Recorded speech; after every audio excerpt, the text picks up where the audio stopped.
우리는 지난주에 어린 양 되신 예수 그리스도께서 심판의 내용이 적혀 있는 두루마리를 취하시는 장면을 살펴보았습니다. 오늘 본문에는 드디어 7개의 인이 하나씩 하나씩 떼어지는 그 장면이 나옵니다. 그런데 내용이 만만치 않습니다. 무슨 수수께끼를 푸는 것 같습니다. 흰 말, 붉은 말, 검은 말, 청황색 말이 나오고 그 말을 탄 기수들이 등장을 합니다. 많은 성도들이 여기서 길을 잃습니다. 요한계시록을 어렵게 느끼는 이유도 여기에 있습니다. 또 이단들이 잘못된 가르침으로 성도들을 미혹하는 지점도 바로 이곳입니다. 하지만 어려울 것 없습니다. 요한계시록은 7교회에 보낸 편지라고 말씀을 드렸습니다. 그러니 1세기 성도들이 도무지 알 수 없는 그런 내용을 써서 보낼 리가 없습니다. 오늘 말씀은 구약 성경 스가랴를 배경으로 하고 있기 때문에 당시 성도들은 즉각적으로 알아들었습니다. 우리가 어렵게 느끼는 것은 사전 이해가 부족하기 때문입니다. 지난 설 명절에 처가댁에 잠시 갔습니다. 명절 음식을 계속 먹으니까 저희 딸이 조금 힘들었나 봅니다. 그래서 별미로 라면을 끓입니다. 불 앞에서 열심히 조리를 하고 있는 딸에게 장모님이 대뜸 그렇게 물 많이 넣으면 파이다 그럽니다. 물을 그렇게 많이 넣으면 파이다. 여러분들은 알아들으셨죠? 물을 많이 넣으면 파이다. 안 좋다, 별로다 그런 뜻이죠. 그런데 파이다라는 말을 듣는 순간 딸과 눈이 마주쳤습니다. 의문의 눈빛입니다. 이것이 도대체 한국말이 맞나? 그런 표정으로 저를 쳐다봅니다. 6살 때부터 10년 동안 서울에서 살았기 때문에 사투리 파이다 이게 무슨 뜻인지를 모르는 것입니다. 마찬가지로 우리가 오늘 본문을 어렵게 느끼는 것은 배경 지식이 없기 때문입니다. 저는 오늘 이 어려운 작업을 최대한 좀 쉽게 해보려고 합니다. 수없이 문장을 읽고 다듬으면서 최대한 쉽게 쓰려고 노력을 했습니다. 그러니 여러분들도 평소보다는 조금 더 집중해서 오늘 말씀을 따라와 주시면 좋겠습니다. 드디어 어린 양이 첫 번째 인을 뗍니다. 그러자 흰 말, 백말을 탄 자가 등장을 합니다. 2절을 함께 읽어보겠습니다. 시작. 이에 내가 보니 흰 말이 있는데 그 탄 자가 활을 가졌고 면류관을 받고 나아가서 이기고 또 이기려고 하더라. 아멘. 여기에 나오는 흰 말을 탄 자 누구일까요? 요한계시록에서 가장 논란이 많은 부분입니다. 많은 학자들이 이 백마 탄 자를 예수님으로 해석을 합니다. 증거 구절로 요한계시록 19장 11절에서 16절 말씀을 제시합니다. 조금 길지만 같이 한번 읽어보겠습니다. 시작. 또 내가 하늘이 열린 것을 보니 보라 백마와 그것을 탄 자가 있으니 그 이름은 충신과 진실이라. 그가 공의로 심판하며 싸우더라. 그 눈은 불꽃 같고 그 머리에는 많은 관들이 있고 또 이름 쓴 것 하나가 있으니 자기밖에 아는 자가 없고 또 그가 피 뿌린 옷을 입었는데 그 이름은 하나님의 말씀이라 칭하더라. 하늘에 있는 군대들이 희고 깨끗한 세마포 옷을 입고 백마를 타고 그를 따르더라. 그의 입에서 예리한 검이 나오니 그것으로 만국을 치겠고 친히 그들을 철장으로 다스리며 또 친히 하나님 곧 전능하신 이의 맹렬한 진노의 포도주 틀을 밟겠고 그 옷과 그 다리에 이름을 쓴 것이 있으니 만왕의 왕이요 만주의 주라 하였더라. 아멘. 오늘 본문 6장에 나오는 내용과 너무너무 비슷하죠. 19장에 나오는 자도 백마를 타고 면류관을 쓰고 손에 무기를 들고 있습니다.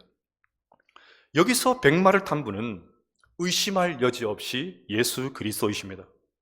그래서 오늘 본문 6장에 나오는 이 백마 탄 자도 자연스럽게 당연히 예수님이라고 그렇게 해석을 합니다. 하지만 6장과 19장은 너무 비슷하지만 자세히 보면 전혀 다릅니다. 6장에 나오는 관, 이 관, 똑같이 관으로 번역을 했지만 헬라어를 보면 이 관은 경기에서 이긴 자가 쓰는 면류관입니다.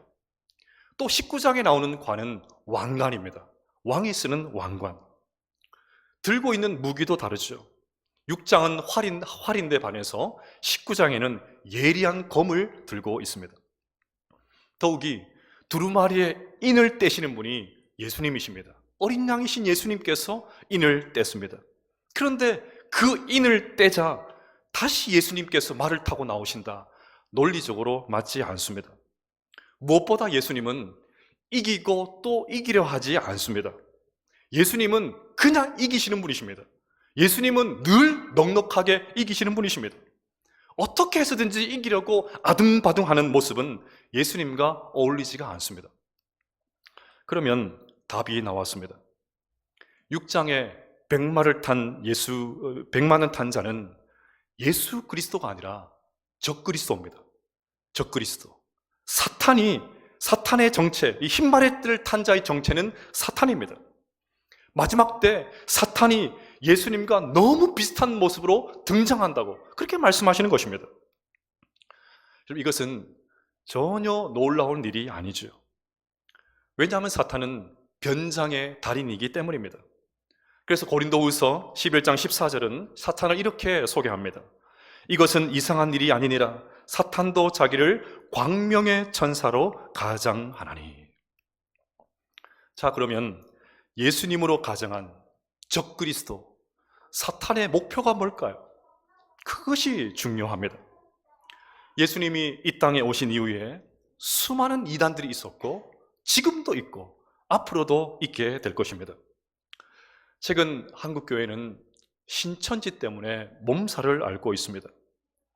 코로나 초기에 신천지가 집단 감염의 진원지로 밝혀지면서 엄청나게 위축을 받았는데 다시 활개를 치고 있습니다. 설교를 준비하면서 검색창에 신천지라고 한번 쳐보았습니다. 그랬더니 한 기사가 탁 뜨는데 신천지에서 말하는 요한계시록 설교, 성경 비유, 이 유튜브 영상이 1000만 뷰를 넘었다. 그런 기사가 뜹니다. 심지어 24개의 나라의 언어로 번역이 되어서 전 세계로 송출되고 있습니다. 신천지도 성경을 갖고 설교를 합니다. 거기서도 예수님을 운운하고 십자가를 들먹입니다. 이처럼 이단들도 비슷한 모습으로 온다는 것을 알아야 합니다. 그래서 기존의 성도들이, 기존 신자들이 헷갈립니다. 너무 비슷하니까 구별을 하지를 못합니다. 이것은 이단의 한자 뜻만 봐도 알 수가 있습니다. 이단은 다를 이자에 끝단자를 씁니다. 처음에 출발점은 똑같아요. 비슷한 것 같습니다. 그런데 끝에 가면 다른 것, 그것이 바로 이단입니다. 따라서 말세의 시대, 마지막 때가 되면 진리 전쟁의 시대가 열리게 됩니다. 온갖 사이비 이단들이 잘못된 가르침으로 하나님의 백성들을 잡아먹으려고 발악을 합니다.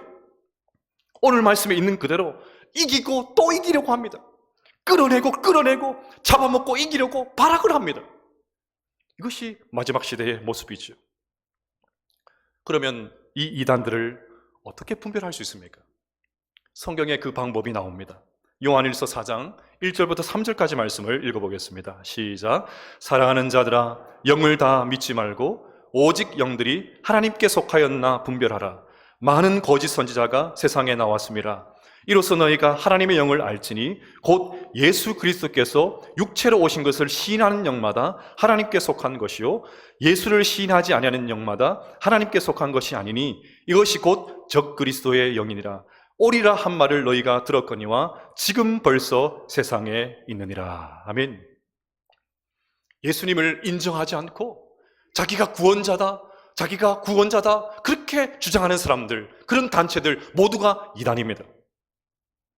여러분, 신천지 이만희 교주의 실체를 방송으로 봤지 않습니까? 그 영감님이 어떻게 재림 예수입니까? 님자도 붙이기 싫어요. 그 영감님이 어떻게 구원자가 될 수 있습니까? 사과를 위해서 무릎도 제대로 꿇지 못하는 그분이 어떻게 구원자입니까? 그러니 여러분, 어디에 성경을 새롭게 푼다더라, 어디 새롭게 성경을 해석한다더라, 한 번도 들어지 못한 성경 말씀을 알려준다더라, 그런 데는 얼씬도 하지 마십시오. 교회 안에서도 안 하는 성경 공부를 왜 밖에서 합니까? 3월부터 시작되는 양육훈련에 모두 참석하시길 바랍니다. 이때 아멘 하셔야 됩니다. 여러분, 절대 주일 설교 30분에 여러분의 신앙을 다 걸지 마십시오. 내가 예배 참석해서 열심히 설교 말씀 들었다, 그랬으니 그걸로 되었다, 만족한다, 그러지 마십시오. 말세에, 이 진리 전쟁의 시대에 하나님의 이 진리의 말씀만 붙잡고 승리할 수 있는 우리 모두가 될 수 있기를 주님의 이름으로 축복합니다. 이제 두 번째 인을 보겠습니다. 두 번째 인을 떼자 이번에는 붉은 말을 탄 자가 나옵니다. 우리 4절도 같이 읽어보겠습니다. 시작. 이에 다른 붉은 말이 나오더라. 그 탄 자가 허락을 받아 땅에서 화평을 제하여 버리며 서로 죽이게 하고 또 큰 칼을 받았더라. 붉은색은 전쟁과 폭력과 피를 상징합니다. 붉은 말을 탄 자의 손에 들려있는 그 칼은 이 땅의 평화를 제거하고 죽이는 데 사용되는 전쟁 도구입니다.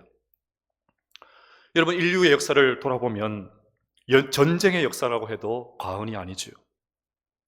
히틀러가 600만 명의 유대인들을 학살한 홀로코스트는 잊을 수가 없습니다. 유대인들이 강제 노역에 동원이 되고 가스실에서 죽은 현장인 아우슈비츠를 저는 가본 적이 있습니다. 15년도 더 지난 일인데 지금도 그곳을 생각하면 현기증이 날 것 같습니다. 도저히 그 앞에서 저는 웃으면서 사진을 찍을 수가 없었습니다. 지금도 우크라이나를 중심으로 전운이 감돌고 있지요. 뭐 다른 나라 말할 것도 없습니다. 전쟁을 치른 우리나라는 여전히 남과 북이 대치 중에 있습니다.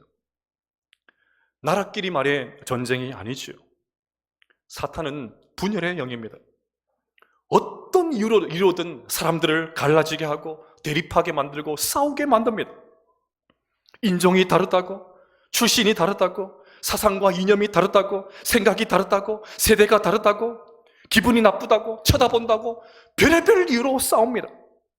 별의별 이유로 싸우고 다투고 대립하게 만듭니다. 별 것을 아닌 것 가지고 서로 찌르고 후벼 파면서 등을 지게 만듭니다. 심지어 다툼과 분열의 영은 교회 안에도 깊숙이 들어와 있습니다. 현대 기독교 이미지 평가 보고서라는 부제가 달린 나쁜 그리스도인이라는 책이 있습니다. 이 책은 미국의 비그리스도인들의 눈에 비친 그리스도인들의 이미지를 담고 있는데, 여러분, 미국 그리스도인들이 이미지가 어떻겠습니까?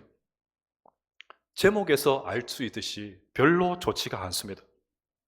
이유가 뭘까요?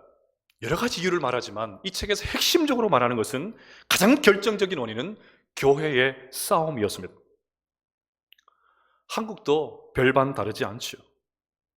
지하철에서 어떤 승객들이 싸우고 있는데 옆에 있던 한 할아버지가 이렇게 말했다고 합니다. 야, 이놈들아, 여기가 교회인 줄 알아, 싸우게? 팩트인지 지어낸 일인지 모르겠지만 아니라고는 항변할 수 없을 것 같습니다. 따라서 다툼과 분열의 현장을 볼 때마다 그 이면에 사탄의 장난질, 사탄의 충동질을 볼 수 있어야 합니다. 사탄은 교회가, 공동체가 은혜 가운데 성장하는 것을 가장 싫어합니다. 그 꼴을 보고 가만히 있지를 못합니다. 그래서 교회 안에서 분란을 일으킬 사람을 찾습니다. 자신의 전략을 성실하게 아주 충성스럽게 실행해 옮길 그런 사람을 찾습니다. 결국 이단들이 교회를 들쑤시는 그런 이유도 같은 맥락이죠. 그래 여러분, 우리 모두 조심했으면 좋겠습니다. 우리 모두 조심할 수 있기를 바랍니다.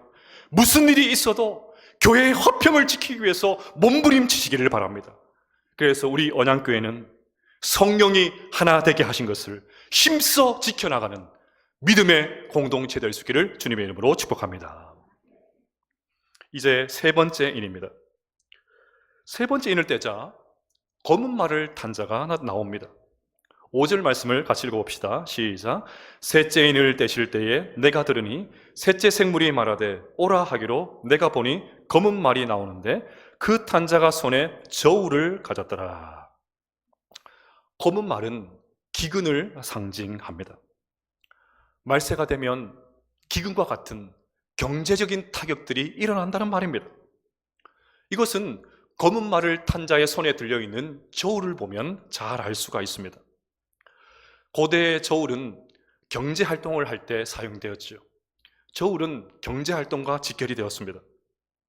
지금은 다 전자저울을 사용하지만 예전에는 추를 이용한 그런 저울을 사용했죠.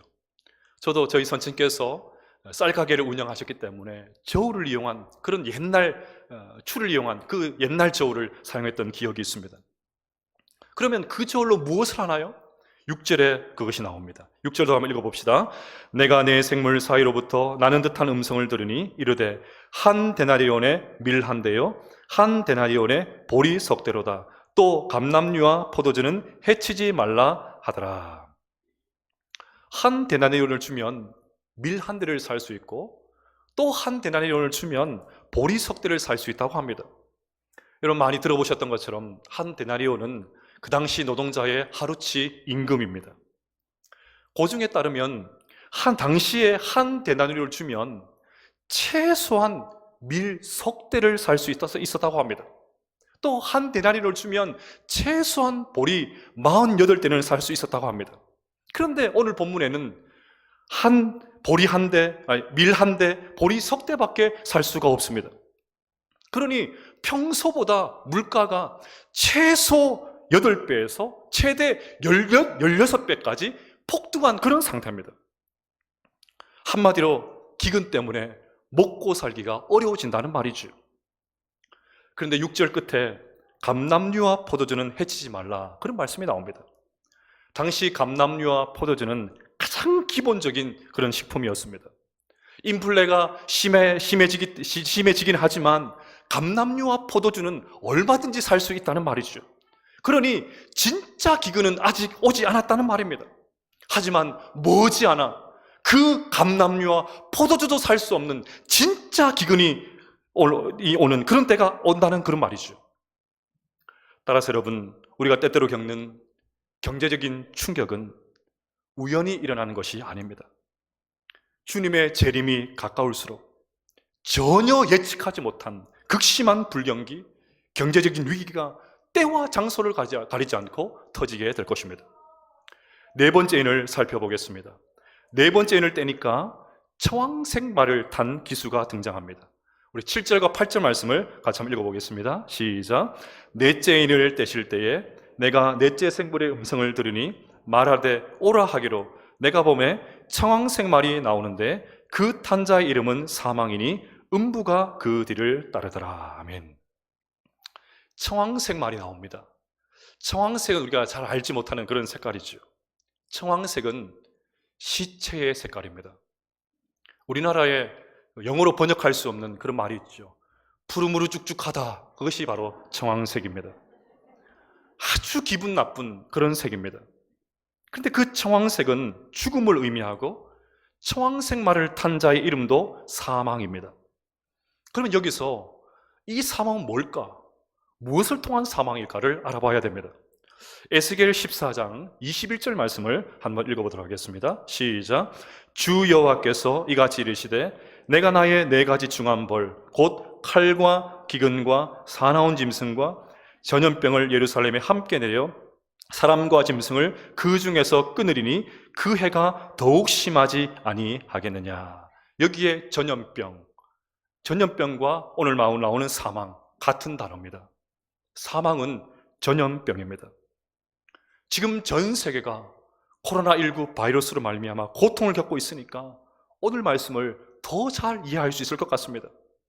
지난 역사에도 수많은 새로운 질병들이 인간을 위협했습니다. 지금도 위협하고 있고 앞으로도 위협하게 될 것입니다. 코로나가 끝난다고 또 다른 것이 안 나타날까요? 그렇지 않지요. 과학자들은 또 다른 질병들이 발병할 거라고 그렇게 예측을 합니다. 물론 우리가 지금 겪는 코로나를 어떤 특정한 사람을 향한 심판으로 단정해서 말하는 것 조심해야 합니다. 하지만 이것이 하나님의 심판이라는 것은 부인할 수가 없습니다. 자, 지금까지 내용을 한번 정리해 보겠습니다. 첫 번째 흰 말은 적그리스도, 사탄을 의미했고, 두 번째 말은 전쟁을 의미했고, 세 번째 검은 말은 기근, 네 번째 청황색 말은 사망, 전염병이라고 말씀드렸습니다. 이런 것들이 말세를 살아가는 우리들에게 일어난다, 그런 말이죠. 그러면 지금까지의 내용을 들으시면서 어떤 느낌이 드십니까? 이런 말세에 일어날 일들을 들으시면서 어떤 생각이 드십니까? 혹시 두려운 마음이 들지는 않습니까? 덜컥 겁이 나지는 않습니까?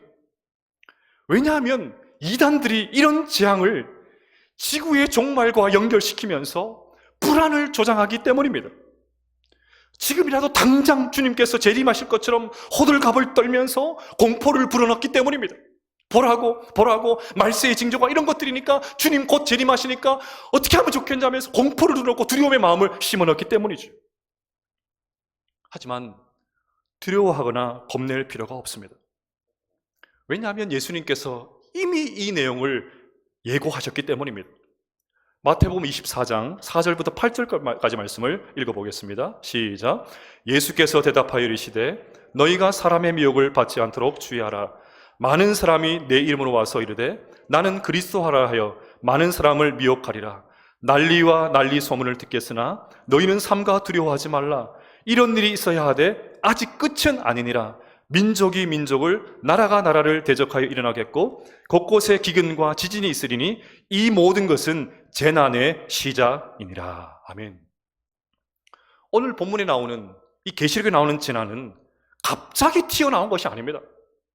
어느 날 갑자기 하나님께서 턱 던져주신 것 아닙니다. 예수님께서 이미 예고해 주셨습니다. 근데 여러분, 예수님께서 마지막 날의 재난을 말씀하시면서 이런 일이 일어나면 끝이 아니라 이제 시작이라고 하십니다. 따라서 여러분, 전쟁과 기근과 질병을 만날 때마다 이제 이 세상이 망하겠구나, 이제 곧 끝이 오겠구나, 얼마 남지 않았구나, 그런 생각을 해서는 안 됩니다.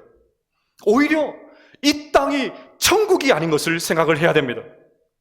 지진이 일어나고 원인 모를 질병에 걸렸을 때마다 내가 안전하게 느꼈던 이 땅이 안전하지 않구나, 내가 그렇게 혈안이 되어서 손에 넣으려고 악착같이 집착했던 것들, 이 세상의 것들 끝이 있구나, 영원한 것이 아니구나, 끝이 있구나, 마지막이 있구나, 그것을 생각을 해야 됩니다.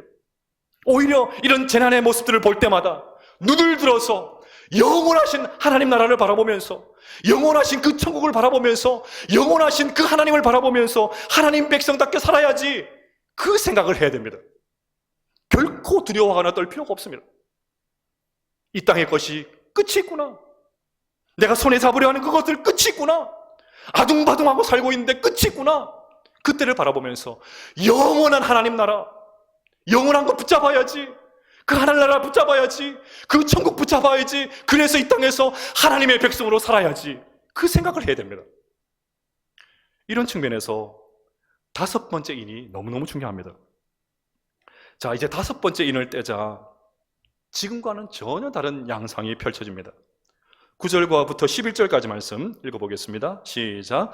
다섯째 인을 떼실 때에 내가 보니 하나님의 말씀과 그들이 가진 증거로 말미암아 죽임을 당한 영혼들이 제단 아래에 있어 큰 소리로 불러 이르되 거룩하고 참되신 대주제여, 땅에 거하는 자들을 심판하여 우리 피를 갚아주지 아니하시기를 어느 때까지 하시려 하나이까 하니 각각 그들에게 흰 두루마리를 주시며 이르시되 아직 잠시 동안 시되 그들의 동무종들과 형제들도 자기처럼 죽임을 당하여 그 수가 차기까지 하라 하시더라. 아멘.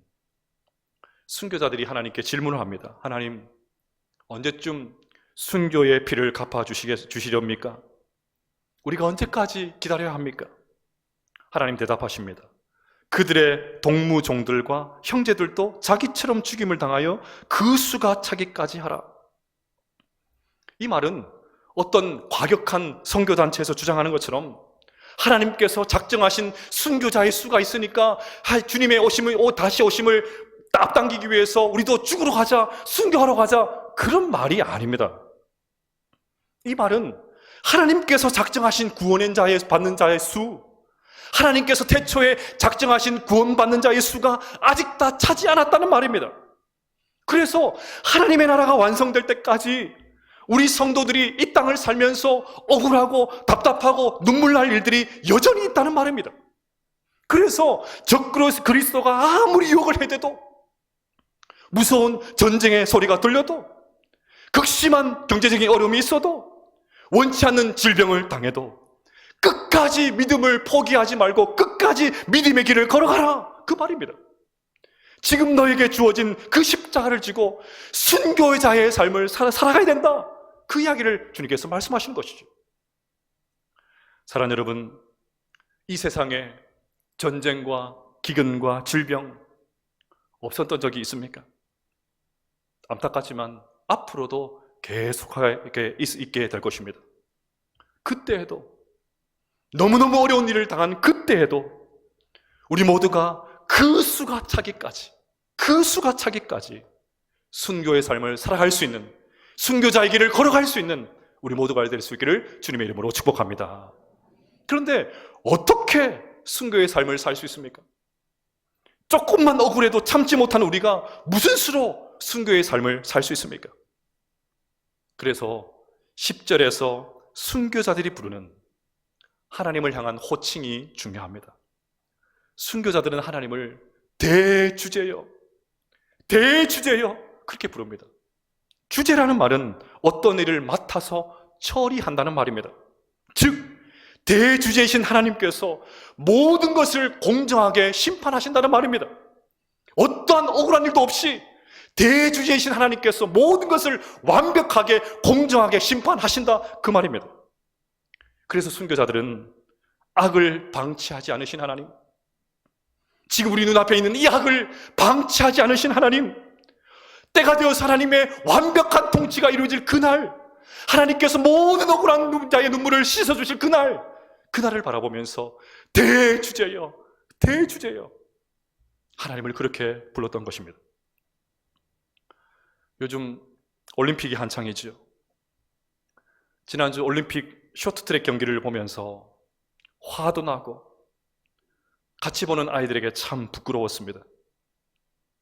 올림픽은 정정당당한 경기를 통해서 상대를 존중하는 것 아닙니까? 그런데도 전 세계가 지켜보는데도 대놓고 편파 판정을 합니다. 아무런 이상이 없는데도 유력한 금메달 후보라는 이유 하나만으로 떨어뜨립니다. 아니, 그러면 기준이 같아야죠. 같은 기준을 적용을 해야 되죠. 그런데도 1등으로 들어오는 선수를 서로 손으로 잡아채는데도 그대로 금메달을 선언합니다. 이것이 전 세계의 스포츠 축제라고 하는 올림픽이 우리에게 보여준 공정의 모습입니다. 한 방송사는 이 상황을 아주 재치 있게 이렇게 꼬집었습니다. 눈 뜨고 코 베이징. 눈 뜨고 코 베이징. 여러분, 이 세상에는 공정 없습니다. 이 세상에서 사람들이 공정, 정의 얘기하지만 이 세상에는 공정 없습니다. 대주제여, 그런 건 없습니다.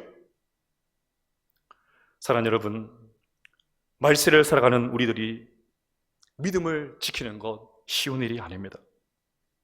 억울하고 답답한 일이 계속해서 있을 것입니다. 그럼에도 우리 주님은 그 수가 차기까지 계속하라고 하십니다. 그 수가 차기까지 모든 것을 마침내 공정하게 판단하실 대주제이신 그 하나님을 바라보라고 하십니다. 이 시간 대주제이신 하나님께 우리의 시선을 고정할 수 있기를 주님의 이름으로 축복합니다. 그리하여 어떠한 어려움이 있더라도, 그것이 이단과 분열과 기근과 전염병이라 할지라도 우리에게 주어진 믿음의 길을 신실하게 걸어갈 수 있는 우리 모든 성도들 다 되시기를 주님의 이름으로 축복합니다. 설교를 마치면서 나는 날마다 죽노라, 매일같이 십자가 길을 걸어간다고 고백했던 사도 바울의 유언의 말씀을 함께 읽으면서 오늘 설교를 마치려고 합니다. 우리 디모데후서 4장 6절부터 8절까지 말씀 함께 읽어보겠습니다. 전제와 같이 내가 벌써 부어지고 나의 떠날 시각이 가까웠도다. 나는 선한 싸움을 싸우고 나의 달려갈 길을 마치고 믿음을 지켰으니 이제후로는 나를 위하여 의의 멸관이 예비되었으므로 주 곧 의로우신 재판장이 그날에 내게 주실 것이며 내게만이 아니라 주의 나타나심을 사모하는 모든 자에게 도니라. 아멘.